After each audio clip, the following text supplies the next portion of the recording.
Good morning everyone, how are you. तो आज मैं फिर एक मल्टी बैगर लेके आपके सामने आया हूँ। ये स्क्रीन से आपको आइडिया लग रहा होगा कि ये ज़्यादातर पैकिंग पैकिंग कंपनी है। ये पैकिंग कंपनी 100 साल से भी पुरानी है। इनफैक्ट 1920 में ये पैकिंग कंपनी की शुरुआत हुई थी और गोइंग फॉरवर्ड ये धीरे धीरे धीरे धीरे करके बहुत मजबूत हो गई। धीरे धीरे इस पैकिंग कंपनी के बारे में मैं और डिटेल्स बताऊंगा, बट मुझे लगता है ये पैकिंग कंपनी मल्टी बैगर होगी।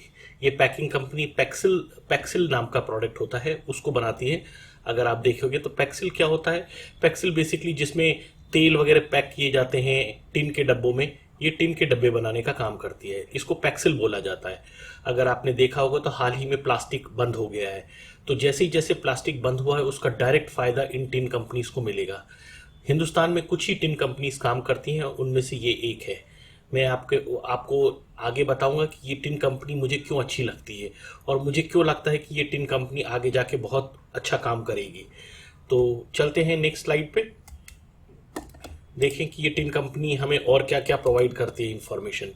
मिड कैप कंपनी है। अगर आप देखेंगे तो इसका जो वैल्यू है वो बहुत ज़्यादा अभी नहीं है, वो सिर्फ 3,434 करोड़ रुपए है, बट करंट प्राइस जो है 328 रुपए है और बुक वैल्यू जो है वो 112 है। बुक वैल्यू ये बताती है कि अगर कंपनी को एज इट इज बेच दिया जाए तब भी 112 रुपए कहीं नहीं गए हैं। और ज़्यादातर कंपनीज की बुक वैल्यू कम होती है, बट अगर बुक वैल्यू ज़्यादा होती है इसका मतलब कंपनी स्टेबल होती है। कंपनी की स्टॉक पी अगर आप देखेंगे तो 9.76 है, जो कि बहुत बहुत रीजनेबल है बाकी अपने इंडस्ट्री के कंपैरिजन से। डिविडेंड यील्ड भी ठीक ठाक है कंपनी की, 1.22% के आसपास डिविडेंड देती है हर साल। बट अगर कंपनी के ROC return on capital employed को देखेंगे तो आप 46.8 है, ये बहुत बहुत बहुत अच्छा है। सिमिलरली आरओई जो है वो 34.9% है, which is also very good. And company बिल्कुल भी डाइल्यूटेड नहीं है, तो अपने फेस वैल्यू 10 पे काम करती है और यही रीजन है क्योंकि कंपनी डाइल्यूटेड नहीं है। मुझे लगता है कि ये कंपनी मल्टी बैगर सिद्ध होगी। 3,400 करोड़ के ऊपर अगर आप देखेंगे तो सिर्फ 11.5 करोड़ का डेप्ट है। और कंपनी की पेरेंटेज जब मैं आपके पास लेके आऊंगा तो आपको पता चलेगा कि मैं इस कंपनी को मल्टी बैगर क्यों बोल रहा हूं।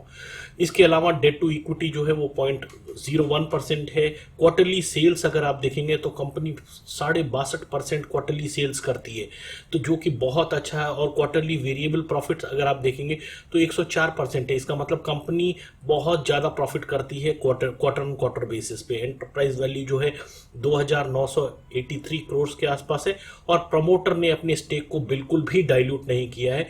75% प्रमोटर ओन करते हैं। इनके प्रमोटर के बारे में आप सुनेंगे तो मजा आ जाएगा। This is basically from the house of Tatas, तो टाटा इसके प्रमोटर हैं। टाटा स्टील की कंपनी है ये और टाटा स्टील की सब्सिडरी है। और क्योंकि टाटा की पेरेंटेज इतनी स्ट्रांग है, अगर आपने आपने उसको नोट भी किया होगा तो टाटा की कंपनियां ज़्यादातर मल्टीबैगर्स निकलती हैं। कंपनी ने प्रॉफिट ग्रोथ जो है पिछले 5 साल में 65.93% दिया है, जो कि अगेन बहुत बहुत अच्छा है। 65.93 मतलब आप समझिए कि हर 1.5 साल में ये कंपनी डबल होने का मादा रखती है। कंपनी के प्रोडक्शन पे आ जाते हैं। कंपनी की प्रोडक्शन जो है 2017-18 में जो थी वो ज़्यादा नहीं थी। यहाँ बहुत कुछ दिखाई नहीं पड़ रहा होगा, मगर मैं आपको बता देता हूँ ये 355 मिलियन टन्स है। सिमिलरली अभी 374 मिलियन टन्स कर रही है। रेवेन्यू और एबिटा मैं आपको अलग से डेटा पे भी लेके चलूंगा, बट ग्राफिकली आपको पता चल जाएगा कि कंपनी पहले बहुत स्टेबल थी और अब कंटिन्यूसली जंप मार रही है, विच इंडिकेट्स रेवेन्यू में इंक्रीज हो रहा है। कंपनी मल्टीबैगर बनने के कगार पे बैठी हुई है। एबिटा भी अगर आप देखेंगे तो 4 साल स्टेबल था, बट इस साल एबिटा बढ़ गया है। सिमिलरली प्रॉफिट बिफोर टैक्स देखेंगे तो काफी रीजनेबल था, बट इस साल इस कंपनी ने प्रॉफिट 471 करोड़ के आसपास किया है। सिमिलरली अर्निंग पर शेयर देखेंगे तो ये भी इस साल बढ़ गया है और कंपनी की नेटवर्थ सालाना बढ़ती जा रही है। तो ये कर्व इंडिकेट करता है कि सालाना कंपनी बहुत अच्छे लेवल पे मूव कर रही है और मुझे लगता है कि ये बहुत आसानी से आगे जाके मल्टीबैगर बनेगी। चलते हैं कंपनी के और चीज़ों के बारे में देखते हैं। कंपनी सिर्फ ऑयल के लिए पैक्सिल्स नहीं बनाती है। अगर आप कंपनी के बारे में देखेंगे तो कंपनी घी, पेक्सिल्स, पैकिंग, ये सारे के सारी चीज़ों में काम करती है। कंपनी का जो डोमेस्टिक मार्केट शेयर है वो 47% है। मतलब हर 100 टिन जो बिकते हैं उसमें से 47% जो है वो यही कंपनी बेचती है। कंपनी की जो ग्रोथ है वो 18% है। 18% सेल्स जो उसने 20-21 में ग्रो की है, जो क्लियरली बताता है कि कंपनी ग्रोथ पार्ट में है। प्रोडक्शन कैपेसिटी जो कंपनी की पहले थी वो 3 लाख मेट्रिक टन थी, जो कि इस साल बढ़कर 3,69,000 मेट्रिक टन हो गई है, विच क्लियरली इंडिकेट्स कि कंपनी अपनी कैपेसिटी और प्रोडक्शन कैपेसिटी ग्रो कर रही है। इसका सीधा फायदा क्या होगा? इसका फायदा होगा कि डोमेस्टिक मार्केट में कंपनी और ज्यादा एग्रेसिवली अपने प्रोडक्ट को मूव कर पाएगी। तो ये एक बहुत बहुत अच्छी चीज है। सिमिलरली आगे जाके देखते हैं कि क्या होता है। कंपनी का कंप्लीट प्रोसेस मैं बता देता हूं। कंपनी सबसे पहले कोल्ड रोलिंग करती है। बेसिकली टिन्स को पतले पतले शीट्स में बनाया जाता है। उसके बाद उसके ऊपर इलेक्ट्रोलाइट टिन प्लेटिंग की जाती है और उसके बाद उस पर कोटिंग लाइंस लगाई जाती है, जिसमें आपकी लिकरिंग हो गई या प्रिंटिंग कोटिंग लाइंस हो गई। उसके बाद इनसे डब्बे बनाए जाते हैं। तो this is the complete process जो कंपनी काम करती है। कंपनी के प्रमोटर्स, जैसे कि मैंने आपको पहले भी बताया था, कंपनी के प्रमोटर्स बहुत स्ट्रांग है, दैट इज टाटा स्टील। अगर आप देखेंगे तो अभी पिछले 4-5 महीने से स्टील की वैल्यू गिर रही है, और जब वैल्यू गिरती है यही टाइम होता है कि इस तरह के शेयर्स को एक्यूमुलेट कर दिया जाए। टाटा स्टील इस कंपनी का 74.96% ओन करती है। ये कंप्लीटली कंपनी टाटा स्टील की है। इसके अलावा म्यूचुअल फंड और इंश्योरेंस कंपनीज भी इसमें स्टेक रखती हैं। अगर आप देखेंगे तो promoter group is 74.96, corporate bodies 1.08 है, इंस्टीट्यूशनल इन्वेस्टर्स 3% के आसपास है, और इंडिविजुअल इन्वेस्टर्स जो है 20.49 है। तो इसमें आप आते हो तो इससे पता चलता है कि dilution of this particular company share is very very very very less, जिससे कि आपको जितना डाइल्यूशन कम होता है उतना कंपनी के बढ़ने के चांसेस बढ़ जाते हैं। कंपनी ने बेसिकली जो इक्विटी शेयर्स हैं वो डीमैट होल्डिंग में इतने निकाल रखे हैं, जो 99.31% है। रेस्ट उन्होंने किसी कॉर्पोरेट बॉडी को दे रखा होगा जो उनको लिस्ट करती है। तो ये है कंपनी के बारे में। कंपनी टाटा स्टील की कंपनी है। कंपनी का नाम है टिन प्लेट। तो टिन प्लेट कंपनी के बारे में हम बात कर रहे हैं।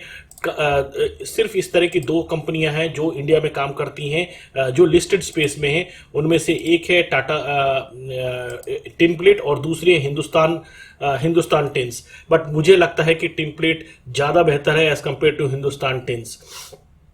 अब आते हैं हम इनके फाइनेंशियल्स पे, प्रॉफिट एंड लॉस पे भी चेक कर लें। 2011 में कंपनी 794 करोड़ का सेल करती थी, जो कि अब 2022 में आते थे 4000 करोड़ का हो गया है।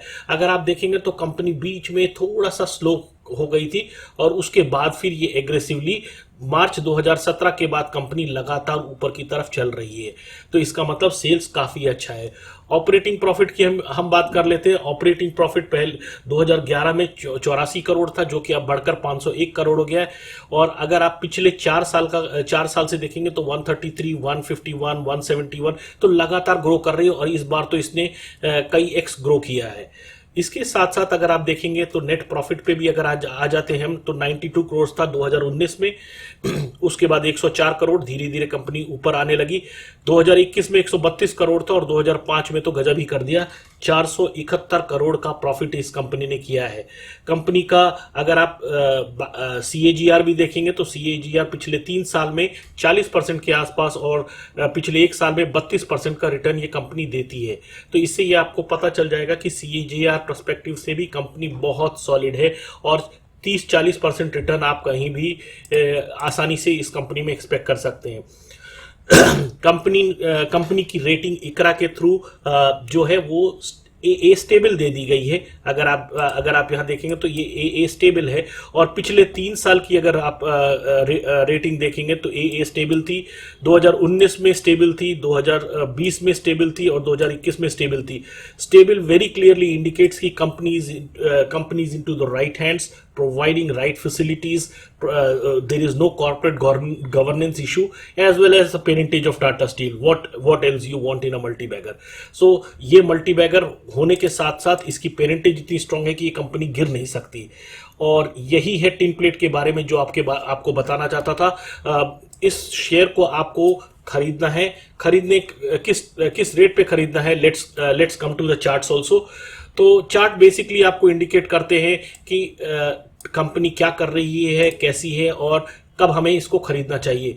तो अगर आप देखेंगे तो मैंने यहाँ कुछ लेवल मार्क किए हैं, मैं आपको शो कर देता हूँ। अगर आप देखेंगे तो ये 2018 का हाई है। 2018 के हाई को इसने एक बार टेस्ट किया, दो बार टेस्ट किया, फिर ब्रेक थ्रू किया। ब्रेक थ्रू ठीक था, कुछ वॉल्यूम्स आया, बट अगेन ब्रेक थ्रू नीचे दोबारा रीटेस्ट करने को आया, और रीटेस्ट करने के बाद सपोर्ट लेवल को रिस्पेक्ट कर रहा है, ऊपर की तरफ 440 के आसपास जाता है और फिर वो वापस आके रीटेस्ट कर रहा है। मेरा मानना है कि जैसे जैसे सपोर्ट पे वो बेस लेता जाता है, रीटेस्टिंग होती है, ये शेयर और मजबूत होता जाता है। मैं नियरली इसका टारगेट 800 रुपये देख रहा हूं अगले 1.5 साल के अंदर। और ये हम जो चार्ट एनालाइज कर रहे थे वो वीकली टाइम फ्रेम पे कर रहे थे। Let's see monthly time frame also, जिससे आपको और क्लियर व्यू मिलेगा और कैसे जा रही है। अगर आप देखेंगे तो इतना नीट और क्लीन चार्ट है। ट्रेंड लाइन में मैंने नीचे ड्रॉ कर दी है, मैं आपको दिखाता हूं ट्रेंड लाइन। अगर आप देखेंगे तो ये ट्रेंड लाइन मैंने ड्रॉ कर दी है। ट्रेंड लाइन क्लियरली इंडिकेट करती है कि ये सपोर्ट पे, और सपोर्ट पे ये लगातार ऊपर की तरफ जाने की कोशिश कर रहा है।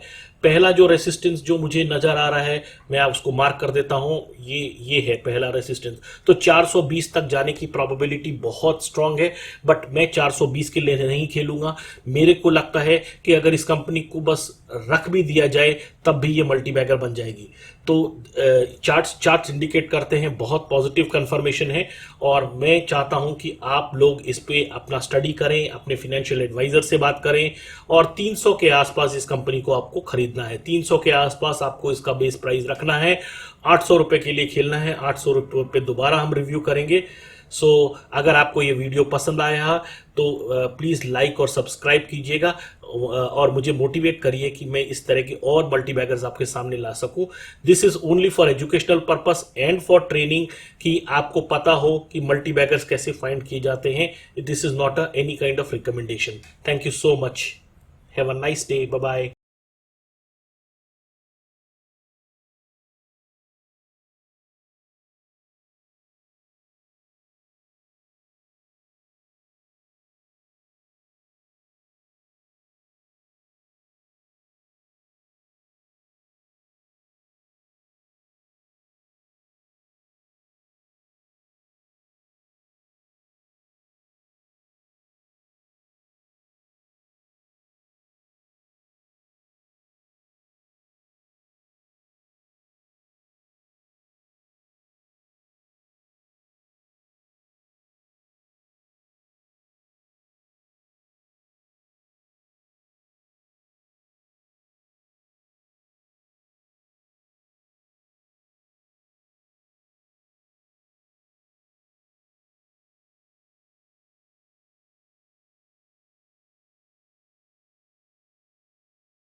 बैगर्स लाने के लिए। Thank you.